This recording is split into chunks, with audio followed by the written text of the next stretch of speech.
Cleopatra did not die the moment Egypt fell. She lived through what came after. In August of 30 BC, Roman soldiers entered the royal palace in Alexandria. They did not come to execute her. They came to preserve her, not as a person, but as property. Doors were sealed. Guards were stationed at every threshold. Messengers were screened. Objects were catalogued and removed. The war had ended. Her captivity was beginning. What happened in those final weeks was not a story of poison or serpents. It was a process, calculated, systematic, and designed to achieve something far more complete than death. This is what they actually did. When Octavian's forces entered Alexandria on August 1st, 30 BC, the city surrendered without siege. No walls were breached, no fires were set. The transition was administrative. Cleopatra remained inside her palace, but the palace was no longer hers. Roman soldiers arrived in formation. They did not storm the building, they occupied it. Entrances were reassigned, interior routes were mapped, certain rooms were sealed, others were cleared. Guards were posted, not to protect her, but to monitor her. Ancient sources describe the placement of sentries at specific intervals. Plutarch records that soldiers were instructed to prevent any act of self-harm. Dio Cassius notes that food was inspected before delivery. Sharp objects were removed. Mirrors were taken. Cosmetics were searched. This was not detention, it was specimen management. Cleopatra was allowed to move within designated areas. She could speak to attendants if those attendants were approved. She could send messages if those messages were reviewed. She could request items if those items were cleared. Every action required permission. Every permission was delayed. The palace still contained her belongings. Her furniture remained in place. Her clothes were accessible. But the structure itself had been recategorized. It was no longer a seat of power. It was a holding facility. Outside the palace, Alexandria continued functioning. Markets operated, temples opened, grain shipments were processed. Roman administrators began cataloging tax records, mapping property boundaries, and interviewing officials. Inside, time stopped. Cleopatra was not executed, not tortured, not interrogated. She was maintained. Days passed without resolution. Cleopatra sent requests to meet with Octavian. Those requests were acknowledged but not answered. Letters were delivered, but responses were delayed. Proposals were submitted, but decisions were postponed. Roman administration did not reject her outright, it processed her slowly. This delay was not accidental. Roman power operated through procedural control. Outcomes were determined not by refusal, but by the management of time. Every unanswered message reinforced a single reality. She could no longer initiate action. Her daily routine became structured by absence. Meals arrived, but at irregular intervals. Attendants were present, but rotated without pattern. Requests were logged, but fulfillment was suspended. The palace itself became a map of restriction. Certain corridors were accessible, others were closed. Some rooms remained furnished, others were emptied. The layout she had known for years was reorganized into zones of permission. This was not imprisonment in the traditional sense, it was spatial redefinition. Cleopatra had governed Egypt for 21 years. She had negotiated with Julius Caesar, commanded naval fleets, and managed an empire that stretched from Syria to Cyrenaic. She spoke 9 languages. She had overseen diplomatic summits, religious ceremonies, and military campaigns. None of that knowledge applied to her current situation. She could not negotiate with guards who were following orders. She could not command soldiers who were not under her authority. She could not leverage relationships that no longer existed. Every tool she had used to maintain power, persuasion, alliance, strategic delay, financial leverage, had been removed from the equation. What remained was her physical presence, and Rome had calculated the exact value of that presence. While Cleopatra remained under guard, Rome was already rewriting her identity. This process had begun years earlier. After the Battle of Actium in 31 BC, Octavian's propaganda machine had systematically redefined Cleopatra in Roman consciousness. Official documents avoided her royal titles. Public speeches described her not as a monarch but as a foreign influence. Coins stopped bearing her image. Written accounts emphasized seduction over statecraft. Her capture did not create this narrative, it finalized it. For Roman audiences, Cleopatra was no longer the pharaoh of Egypt, the descendant of Ptolemy, or the co-regent who had stabilized a fractured dynasty. She was an enemy of the state, documented, verified, and soon to be displayed. Roman law required physical evidence for a triumph. Victory was not declared, it was demonstrated. Enemies were presented in sequence, first their weapons, then their treasures, then their leaders. Cleopatra was being preserved for that sequence. But the process required more than her survival. It required her transformation from ruler to exhibit. This transformation happened through language. Roman officials stopped addressing her by title. Messages referred to her as the Egyptian or the woman. Diplomatic protocols that had once governed interactions with foreign monarchs were replaced with instructions for handling captives. Her authority was not stripped, it was reclassified. Inside the palace, this reclassification had physical consequences.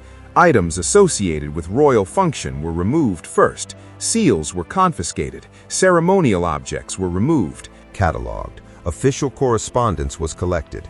Anything that indicated administrative power was separated from her quarters. What remained were personal effects, but even these were sorted.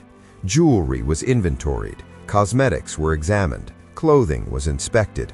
The distinction between personal property and state assets was being determined by Roman assessors. Cleopatra was present during this process. She could observe the categorization of her own belongings, but she could not contest it. On August 3, 30 BC, 2 days after the occupation began, Cleopatra was granted an audience with Octavian. This was not a negotiation, it was an inspection. The meeting took place inside her own palace, but the room had been cleared by Roman soldiers. Guards stood at every entrance. The furniture had been rearranged. The space she had controlled for 2 decades was now configured for Roman purposes. Octavian entered with scribes, not advisors. Scribes, the meeting was being documented. Ancient sources provide fragments of what was discussed. Cleopatra reportedly attempted to justify her alliance with Mark Antony. She presented financial records. She offered access to royal treasuries. She proposed terms for her children's safety. Octavian listened. He did not refuse her requests. He did not accept them. He acknowledged them. Then he left. The meeting lasted less than an hour. No agreements were formalized. No promises were made. No timeline was established. But the meeting served a function. It confirmed that Cleopatra still believed negotiation was possible, and that belief was useful to Rome because it meant she would continue behaving as though outcomes were still undecided. As long as she believed resolution was pending, she would remain compliant. She would not attempt to escape. She would not organize resistance. She would wait. And waiting was exactly what Rome needed her to do, because every day she waited was another day Rome could prepare the triumph. After the meeting, Plutarch records that Cleopatra believed she had made progress. She thought Octavian had shown clemency. She interpreted his restraint as flexibility. But Octavian's restraint was not clemency, it was tooling. He had already determined her fate. He simply had not disclosed the timeline. Cleopatra's position had never rested solely on her own authority. It rested on succession.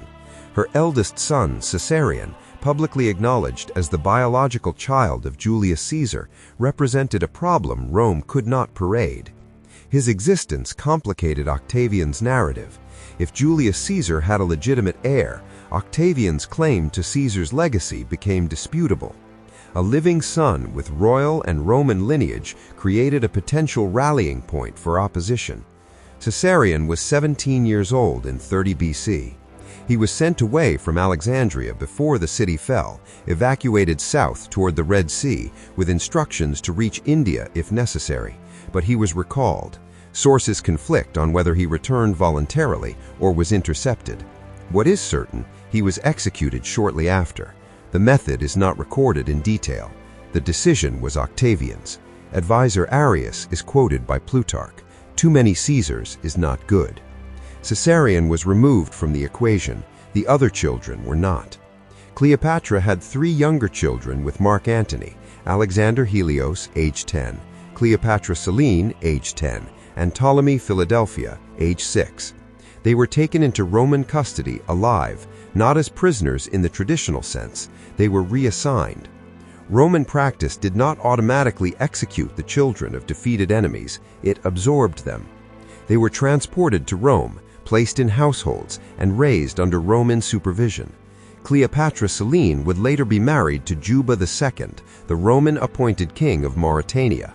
She would govern as queen, mint coins with her image, and produce heirs who would integrate into Roman imperial lineage.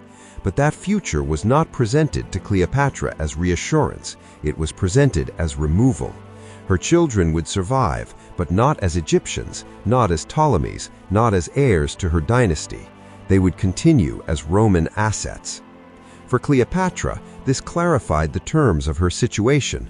Rome did not need to kill her children to neutralize them. It only needed to relocate them. And once they were relocated, her leverage disappeared. She could not negotiate for their safety. They were already secure. She could not bargain for their release. They were already being processed. She could not protect their future because that future was now being determined by Rome. This was not a threat. It was inventory redistribution. The separation happened gradually. First, the children were moved to different quarters within the palace. Then they were assigned Roman attendants. Then their daily schedules were restructured. Then they were taught Latin. Cleopatra was permitted to see them, but only at designated times, and those times became less frequent, not as punishment, as transition. The children were being prepared for transport. They needed to be detached from Egyptian identity before they could be integrated into Roman society. That detachment required the removal of maternal influence, so visits were reduced, then supervised, then discontinued. By the time Cleopatra died, her children had already been relocated to a separate facility. They were not present when she died. They were already Roman property. Octavian's intention was clear from the moment Alexandria fell. Cleopatra would be brought to Rome alive, displayed, then archived. Roman triumphs followed strict procedural order. They were not celebrations, they were bureaucratic demonstrations of conquest.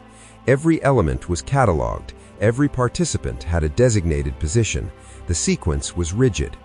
Magistrates and Senate members, trumpeters, carts carrying spoils, visual representations of conquered territories, sacrificial animals, captive leaders in chains, the victorious general, and the army would have walked in position 6, not immediately, not first, last among the captives, after lesser officials, after symbolic figures, after anyone who could be presented as subordinate to her. The delay between positions was intentional. It allowed crowds to process each element. It created anticipation. It extended the duration of humiliation. Roman triumphs could last hours. Cleopatra would have spent that entire time walking through the streets, restrained, visible, and helpless. The route was predetermined from the Campus Martius, through the Circus Maximus, past the Forum, up to the Temple of Jupiter on the Capitoline Hill. Every step would have been witnessed, every witness would have been Roman. But this sequence required preparation. Captives had to be transported from conquered territories to Rome, a journey that could take weeks by ship. They had to be held in secure locations near the city. They had to be kept alive, presentable, and unable to escape. For Cleopatra, this meant months of waiting, not in Alexandria, in transit, under guard, with no agency and no timeline. And here, the Roman calculation became precise. If Cleopatra died before the triumph could still proceed, but it would lack its central figure. If she died during the triumph, the spectacle would be disrupted. If she died after the triumph, she would be archived as a completed transaction. Rome preferred the third option, but the second option was acceptable. Only the first option, death before display, would represent failure. That timeline created pressure. Every day Cleopatra remained alive and uncaptured, extended the risk that she would find a way to exit the process on her own terms.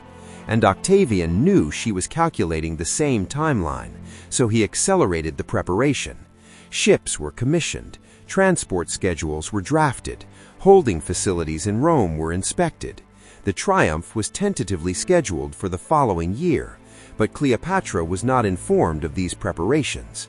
She was kept in procedural uncertainty, because uncertainty prevented planning, and without planning, she could not organize resistance. She could only react, and by the time she understood what was happening, the opportunity to act would have already passed. That was the design. On August 10, 30 BC, approximately 10 days after the fall of Alexandria, Cleopatra died. The method remains debated. Ancient sources provide conflicting accounts. Plutarch describes an aspi hidden in a basket of figs. Diocese suggests poison. Strabo notes that no snake was found. Some historians propose a hollow hairpin. Others suggest assistance from guards. The mechanism is uncertain. The context is not.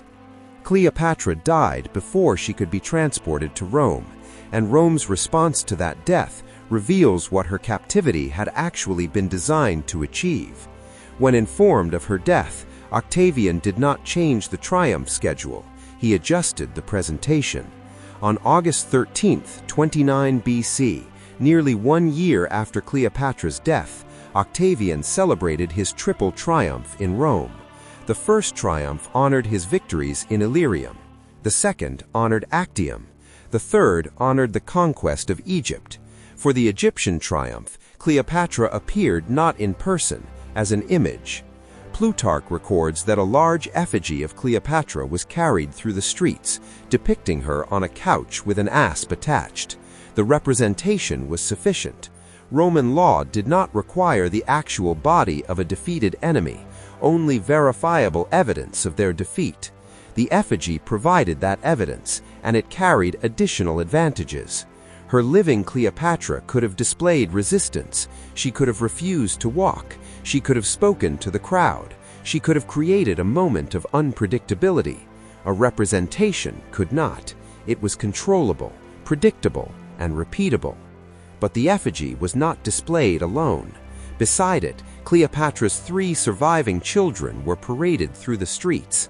Alexander Helios, Cleopatra Selene, and Ptolemy Philadelphia, ages 11, 11, and 7, walked in chains through Rome, while a statue of their mother was carried behind them.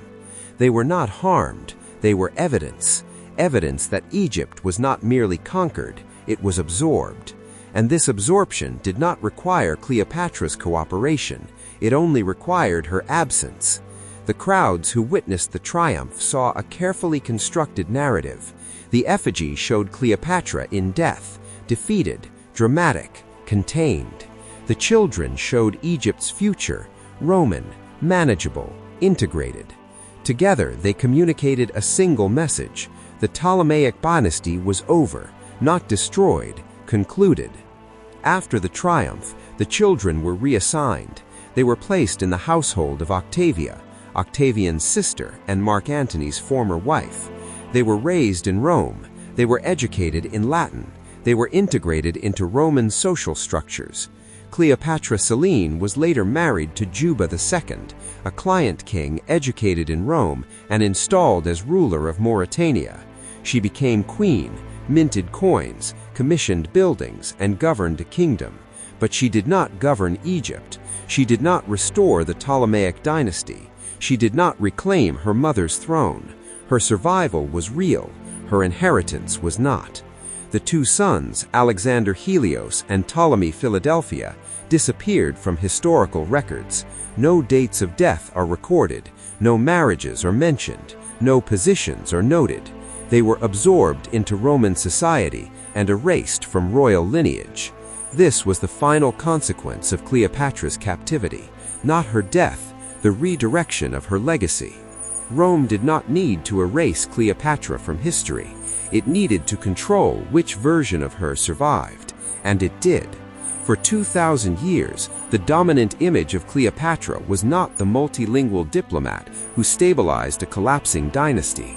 It was not the administrator who managed famine relief and economic reform. It was not the naval commander who deployed 60 ships at Actium. It was the seductress, the foreign threat, the tragic lover, the woman on the couch with the asp. That version was constructed in Rome, displayed in Rome, and transmitted through Roman sources, and Cleopatra was not present to contest it. Even her death became part of the narrative Rome wanted to tell. The asp, the symbol of Egyptian royalty, was repurposed as the instrument of her destruction. The pharaoh of Egypt was killed by her own symbol. That story was too perfect to be accidental. It was designed, and whether or not it was true became irrelevant, because the story served Rome's purposes better than the truth. It showed Cleopatra as theatrical, irrational, and self-destructive. It positioned her death as an admission of defeat. It transformed a calculated exit into a romantic gesture, and that transformation lasted. Shakespeare immortalized the asp. Hollywood visualized it. Popular culture repeated it. The version of Cleopatra that Rome created in 29 BC is the version that still dominates public consciousness, not because it was accurate, because it was controlled. Cleopatra's final weeks were not defined by drama. They were defined by process. Surveillance without interrogation, detention without charge, delay without resolution, time without agency. Roman soldiers did not torture her. They did not humiliate her publicly.